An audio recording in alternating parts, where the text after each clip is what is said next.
Hey guys, Ron here. Going back to my basics, to my beginnings, my roots in television production engineering, I'm getting back to filmmaking, which is where I should be. I had fun with all these laser cutters and 3D printers. That's all hobby stuff, it's fun. I finished the 3D printing project I was doing for Sony on the Ibo dogs. That's done. So I'm going back to the basics. So we're going to go over the history of Sony cameras, which are fantastic. This is the F1, legendary 3-chip camera from about, I think it's maybe 17 years ago, maybe earlier. It's an HD camera, mini DV tapes, and it was legendary. The skateboarders love these things. These are fantastic cameras. This thing's in perfect condition, by the way.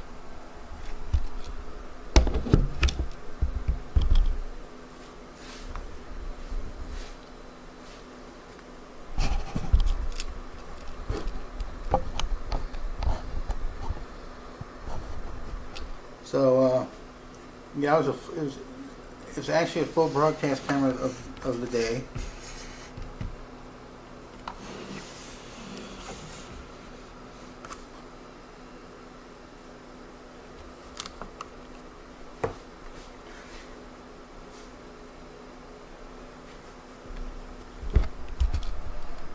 Full color bars.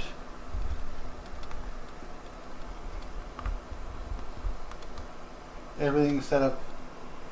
Flip out monitor. Here, let me show you. Stand by.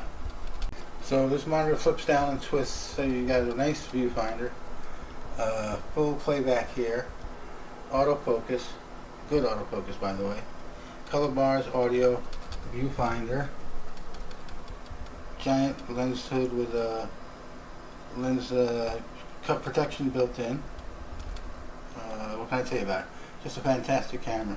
This was like the first generation of Sony handheld broadcast tape cameras. I mean, there's still Betamax then. There was the 570WS, which is this giant shoulder-mounted ENG type camera, and but this was the first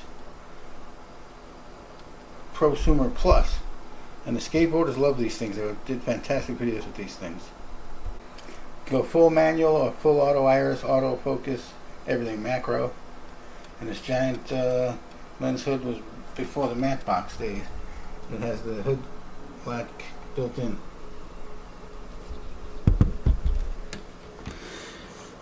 You can open and close the shutters from the lever. It's terrific. These are great cameras. Dual microphones built in. Audio input separate. Audio controls separate. Small batteries, ran forever. This was like the first generation. Then came the fantastic EX1 or EX1R. This is an R. The only difference between the 1 and the 1R was HDMI and a couple small features, outputs. This uses dual S/S Sony professional cards, which can rebuild themselves if the data is corrupted, which can, in the later generation, put LUTs and profiles on the stick itself. And they're very dual stick. It could run simultaneously as backup or contiguously. And you could also put an external 120 gigabyte hard drive on this thing, which plugged into the S/S slot with a cable and mounted up top. I'll show you that later. This camera was just phenomenal. This was a real broadcast camera, portable, magnesium covered case. XLR audio, digital, dual audio input XLRs, and 1/4 inch. This camera had a 422 MPEG-2, super high quality for the day. Still good today. It's fantastic. The LCD monitor folded under this control panel, and dual slots here for your S/S cards. Back in the day, S/S cards were between, like a 64 gig was $1,000. They're still expensive. Aeroflex Panavision still uses that card today for storage because it can rebuild data. It can put you can put your LUTs and your profiles in there preloaded, and it's pretty amazing. So this had the viewfinder back here too. No tape. You can record in HD, 1080, 60, I or P, 30 frame, 24 frame, 30 frame, 60 frame or better. And it's just amazing. The color profile on this thing was fantastic. Real cinema cameras. These were all cine altas. Sony's version of the cinema camera. Just fantastic.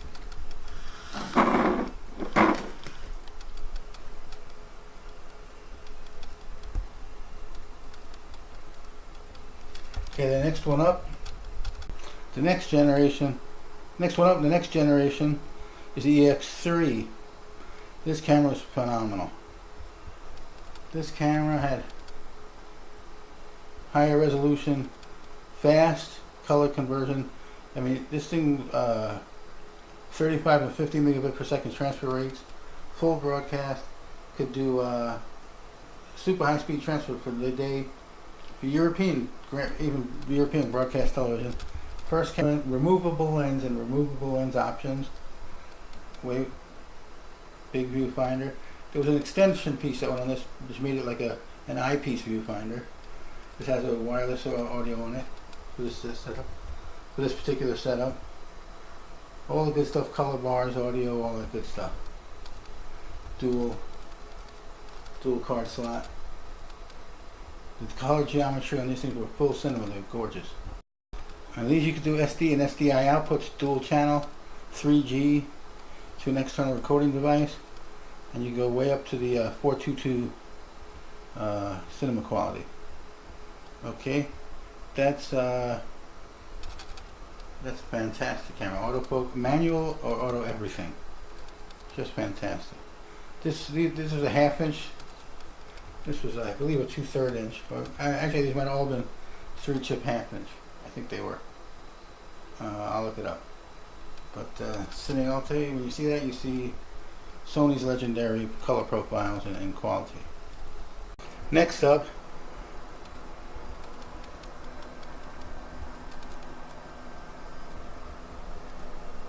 Sony F3, full Super 35 full frame.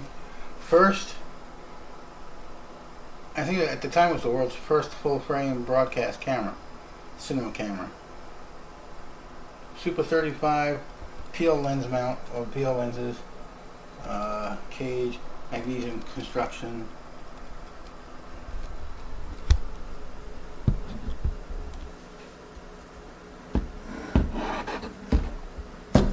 What's funny about this camera, it has a rocker and a setup for zoom lenses, but it wasn't active at the time when you purchased it. But it did have electronics in the PL adapter connected, so you could upgrade it easily. Now you can put zooms on here with no problem. Pop-out viewfinder.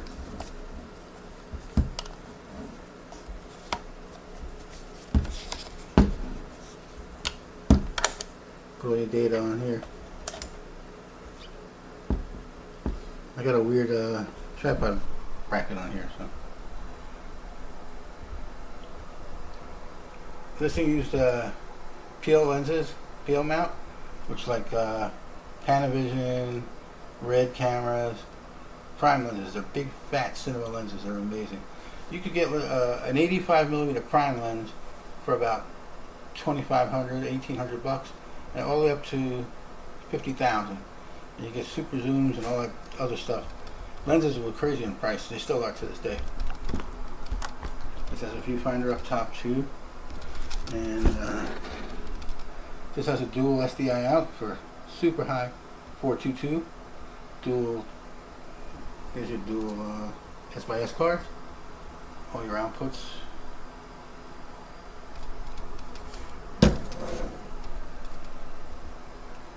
This is a phenomenal cinema camera. Super 35 sensor. Just fantastic.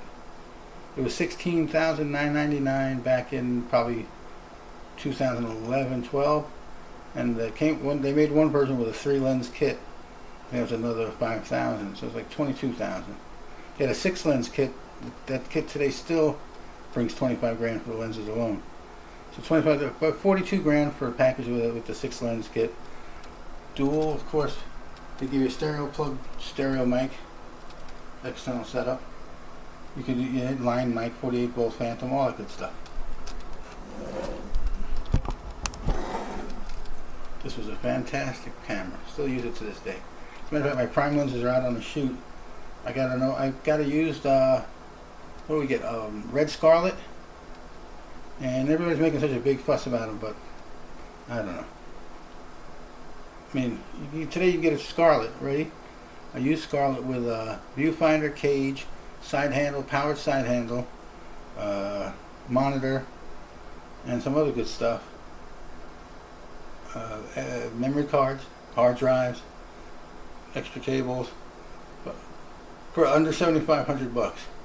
So I've always said, if you're thinking about doing something like that, get a nice used one with low hours. See if you're putting in the time and the hours before you start going for a weapon or something crazy money.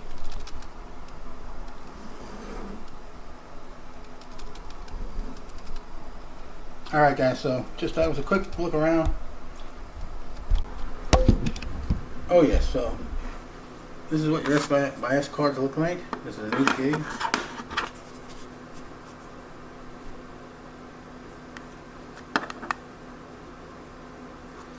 Oops, this is a reader. You can read it right off the camera with a USB cable, or use the reader fast transfer. Get them off the card, put them on your machine, and you're set to go.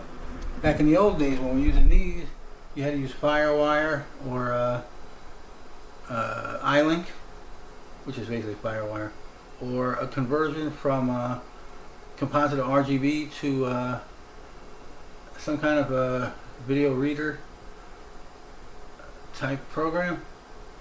That was a pain in real time, because it was tape. You had to do it in real time. You had an hour tape you wanted to convert, you just convert it, bring it into your computer. It took an hour.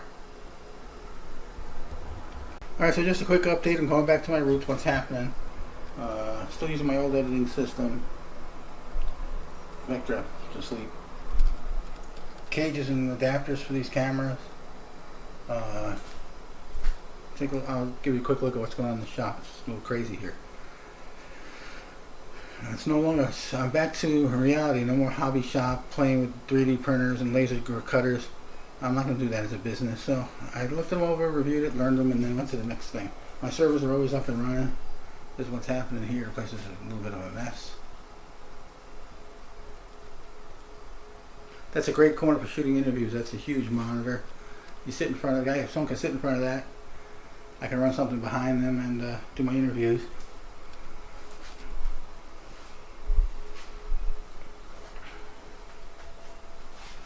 So, battery charging area, test bench, back to benches, wireless printer, which is great. You can put it anywhere, of course, which is wonderful. And I got boxes of scopes down there and waveform monitors. Actually, I'm going to do some lessons on waveform monitors and scopes and how to calibrate your cameras, look at the signals electronically, and the right way to set up cameras, watch the stair steps, watch the color burst, and look at it electronically, internally, correctly. Alright guys, so that's what we're doing now. Things are changing. Still doing my old cars. That 356, if you looked at the last video, that Porsche, I'm getting that out of storage, and we made a deal. It's going to get probably a $200,000 restoration from the guy I found for it. 3-year restoration. When that's done, one day I'll make a video of the award-winning 1956 356A original coupe, all matching number. 30 years in storage. Alright guys. Good to see you guys again. Keep in touch. Take care. Out for now. Oh, my daughters. Ciao, baby.